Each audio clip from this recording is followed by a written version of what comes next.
Hello বন্ধুগণ, welcome to my first mini blog.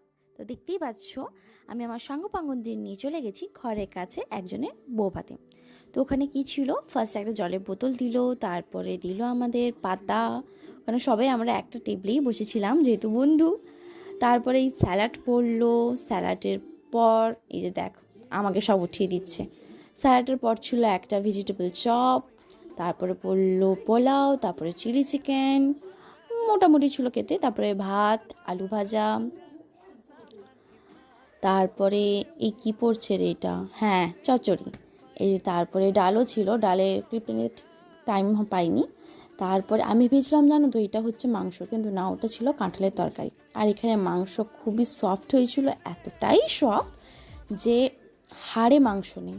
যাই হোক, তারপরে চাটনি ছিল, চাটনির পর ছিল রসগোল্লা, তারপরে পাঁপড়। এই দেখ